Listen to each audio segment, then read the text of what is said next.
Hey everyone, it's Dave Meadowcroft here, and I'm the album review guy, and today we're diving into a real gem from the roots of progressive rock. Now, the band Renaissance have just announced their last tour before winding up the ensemble, so I thought it would be fun to delve back into their history and go back to look at their very first album. So, back in 1969, they released their self-titled debut album. It's a record that is a fusion of classical music, rock and folk, and that came out during a pivotal time in musical history. It's true to say it wasn't a chart topper, but it left a lasting influence on the prog rock movement. Let's dig into the details, talk about the musicianship, the writing, and what really makes this album quite a hidden classic.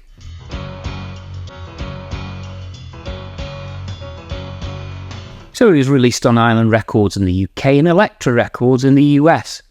And this debut simply didn't find any commercial successes at all. But this was 1969, a time when progressive rock was just beginning to take shape, with bands like King Crimson, Yes and Genesis probably more advanced. This album didn't chart in the UK or the US, but it was part of a movement that was starting to challenge what rock music could be. That is a fusion of classical and rock, breaking away from that 3-minute radio hit scenarios. Now, why didn't it chart? Well, part of it is that the album is a little niche. It's sophisticated and ambitious, demanding a lot from the listeners, kind of like what King Crimson were doing in the Court of King Crimson around the same time. But while Crimson hit it big, Renaissance sadly flew under the radar.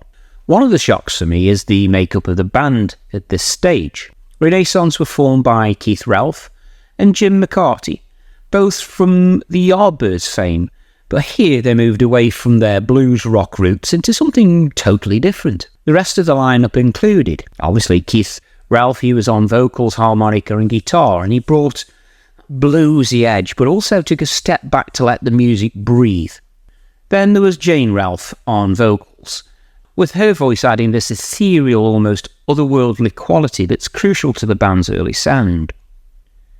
John Hawken on piano, harpsichord and Hammond organ, and let me tell you, John's classical training is all over this record like a rash.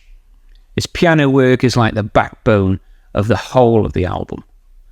Louis Canamo is on bass guitar. He lays down these deep melodic bass lines that are so important for filling out the band's sound.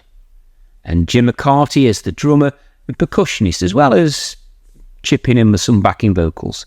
He keeps the rhythm tight, but has a lighter touch, leaving space for the classical instrumentation.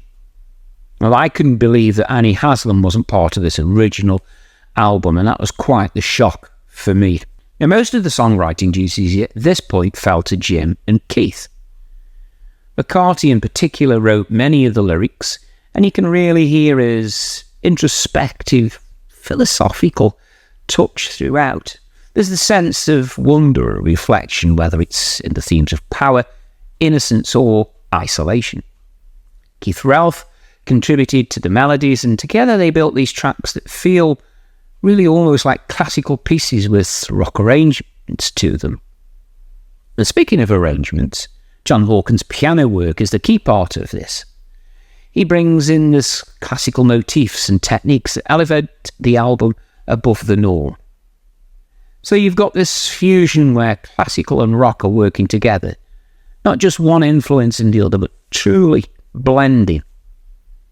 The album has 5 tracks, but each one feels really like a separate journey itself. Let's take a look at them. It starts off with Kings and Queens. Now this one is a nearly 11-minute opener. It's got these intricate piano lines, almost like a classical sonata, but layered with rock rhythm and Keith Relf's bluesy voice.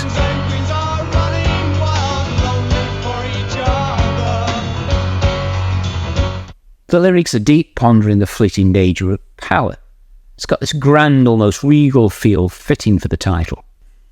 Innocent follows, and this is a 7-minute piece that moves from gentle, delicate melodies to more intense, dynamic parts.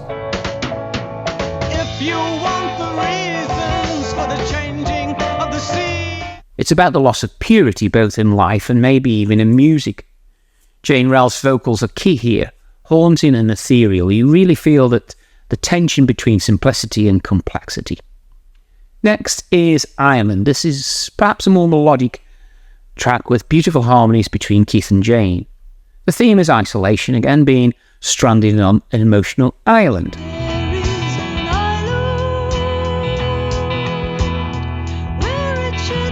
The harpsichord gives this baroque touch to it, and when you listen to this track, it's impressive how they weave in these classical influences. It's serene, but also a little bit melancholic. Wanderer is the fourth track, and it's just a short one over 4 minutes. It's a simpler arrangement, but really no less effective.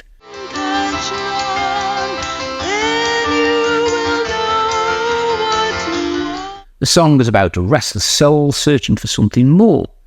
It has a bit of a folk feel to it, with Jane's voice taking the lead again. It's like a breath of fresh air between those longer tracks.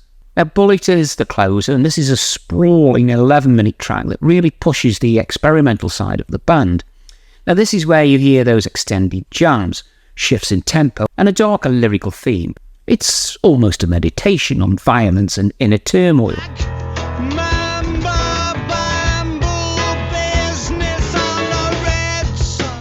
It's like they're testing the limits of where rock music could go. I think the overarching theme of the album is introspection. This just isn't a collection of songs, it's a journey into the mind, a look at the human psyche and condition. You've got these explorations of power, innocence, isolation, restlessness, and inner conflict. And the music matches that with its dynamic shifts and complex structures. It's music that asks you to think, to really get lost in it. The classical influences aren't just for show, they create a sense of timelessness, like you're listening to something that's ancient and modern at the same time, quite unique. Now, I did manage to find 3 lesser-known facts out about the album that you might not know about. So the first is Keith Relf's harmonica. Now, did you know that Keith Relf, he plays the harmonica, and it's subtly tucked into the background of a few of the tracks? It's easy to miss, but it does add this extra unexpected texture. Take a listen next time you listen to the album. Now, the original artwork was abandoned. It's supposed to be a surreal painting of an ancient king's tomb. Now, the band had to drop it due to budget issues. Now, imagine how that might have changed the first impression of the record. I don't know. And then thirdly, there were some uncredited orchestral musicians in there, particularly in Kings and Queens and Bullets, and they were played by session musicians who really went uncredited. They came in at the last minute during the mixing process to add some final touches. The critics offered mixed reviews back then. Melody Maker called it a brave venture into uncharted waters, fusing the grace of classical music with the raw energy of rock. Rolling Stone added that there's an elegance in Renaissance compositions that you won't find in many rock records. And the New Musical Express, well, they said, this is not your typical rock record, rich in texture, laden with classical motifs and daring in its lyrical scope. So that's Renaissance's debut album. It's an album that wasn't afraid to take risks. It might not have reached the charts, but it did pave the way for a lot of what would come in the progressive rock scene in general. If you're into bands that like to push the boundaries, then this is definitely one to check out. It's ambitious, it's introspective, and it's packed with those beautiful musical moments that make you stop and think. Now, I hope you've enjoyed this review. If you have, like the video and subscribe for more content like this. Thanks for watching, and I'll see you all next time. Bye for now.